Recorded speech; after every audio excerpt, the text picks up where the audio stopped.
Illegal অকুপায়ারদের হাতে আছে।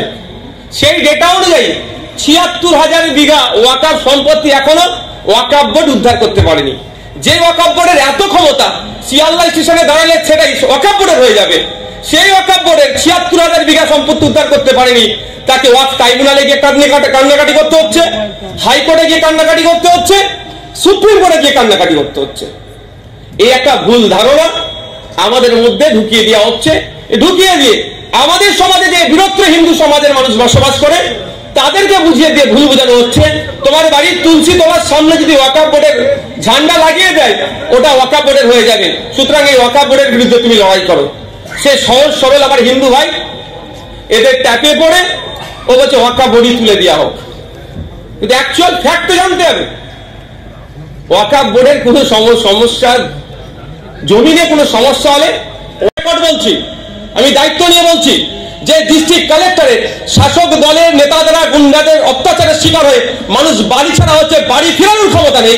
সেই ডিস্ট্রিক্ট কালেক্টর কোনটা সরকারি জায়গা আর কোনটা ওয়াকফের জায়গা সেটা ডিসাইড করার ক্ষমতা কতটা আছে সেটা প্রশ্ন থেকে যাচ্ছে। ওই জন্য আমরা বিরোধিতা করছি। সংখ্যায় কম, দাবি দেওয়ার চেষ্টা করছে, কিন্তু যুক্তির কাছে তো পারছে না। আমরা দেখছিলাম আমাদের যারা লেফট ফ্রন্ট সহ যাদের কংগ্রেস, জাতীয় কংগ্রেস, বিভিন্ন রাজনৈতিক দলের এমপিরা যারা বক্তব্য দিচ্ছিল, দাঁড়াতে পারেনি তাদের যুক্তি তর্কের কাছে।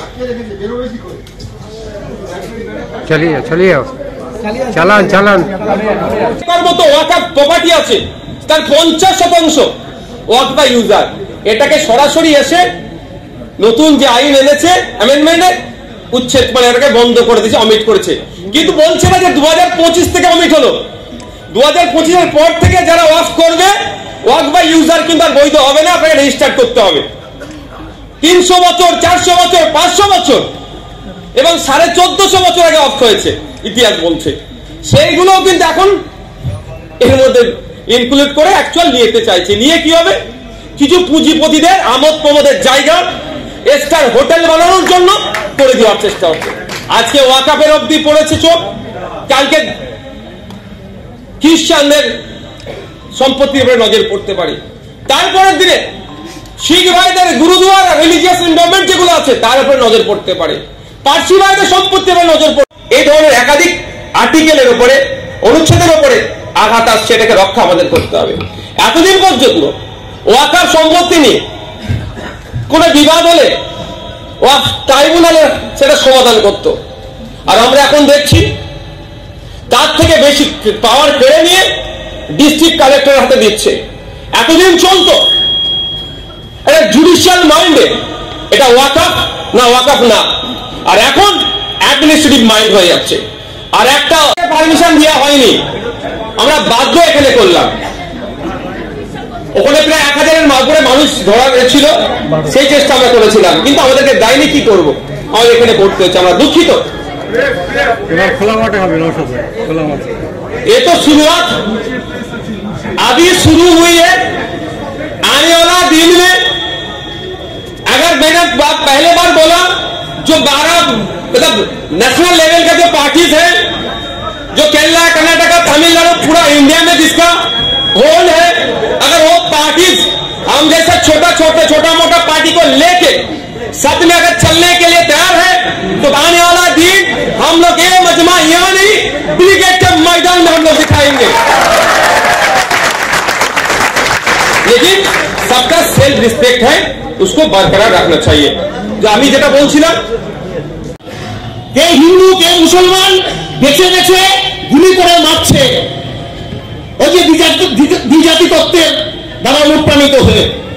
কিন্তু তার সাথে এটাও আমরা দেখছি যে ওই টাট্টু ঘোড়ার সহিস এখানে আমাদের রাজ্যের বিরোধী দলনেতা দমদম এয়ারপোর্টে জোকারের মতো চিল্লাচ্ছে, হিন্দুদের মারা হয়েছে, হিন্দুদের মারা হয়েছে।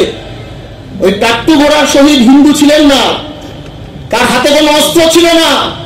সে ওই সাংবাদিক যে সন্ত্রাসবাদীগুলো বন্দুক নিয়ে গুলি করতে এসেছিল তাদের খালি হাতে তাদের থেকে বন্দুক কেড়ে নিতে গেছিল, যে আমার মেহমান এদেরকে মেরে না, তাকে ওরা গুলি করে মেরে দেয়। সে হিন্দু ছিল না, কিন্তু সে ভারতবাসী ছিল। সেই ভারতের যে idea, very idea of India, সেইটাকে বাঁচাতে গিয়ে সে শহীদ হয়েছে 26 জনের মধ্যে সেও একজন আদিল, তাকেও আমরা আজকে সম্মান জানাচ্ছি।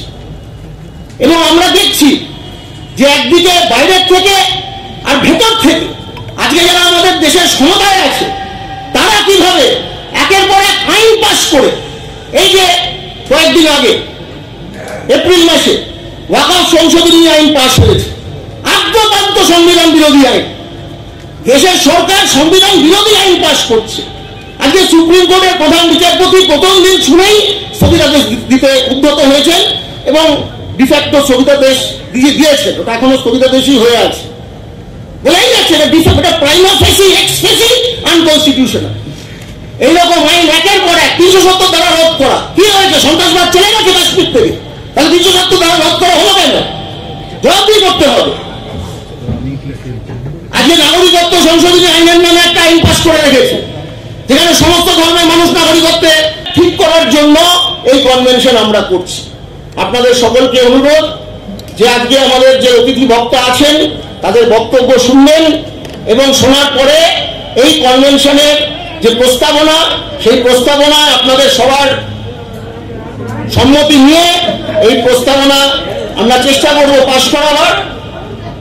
সকলকে सबसे गुजारिश है, बहुत ये प्रोग्राम बहुत मुसीबत हुआ है, फिर भी हम बहुत प्रॉब्लम में भी ये करने का कोशिश कर रहे हैं। हमको पता है कि बाहर बहुत भीड़ है, आप सबसे गुजारिश है प्लीज कोऑपरेट कीजिए, ताकि ये हमारा इज्जत की बात है। बहुत दूर दूर से मेहमान आए हैं। एक्सेलेंट वहां पे जितना एक्सेस लोग हैं ये स्टेज के ऊपर इस साइड में आ जाइए, ऊपर से आ जाइए, धीरे धीरे आ जाइए, कोई क्लोज मत कीजिएगा, मुंह से एक शब्द नहीं निकलना चाहिए, चुपचाप आइए, यहाँ चुपचाप आइए, स्टेज के ऊपर बैठिए, चुपचाप आकर स्टेज के ऊपर बैठिए, कोई झगड़ा नहीं होगा, एकदम चुपचाप आके बैठिए यहाँ पे।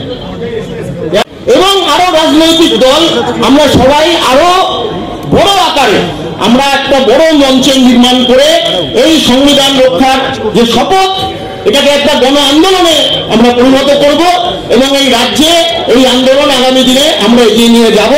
এই প্রস্তাবনা আপনাদের সকলের সামনে আমি রাখলাম, এই বলে আমি আমার বক্তব্য শেষ করছি। ধন্যবাদ।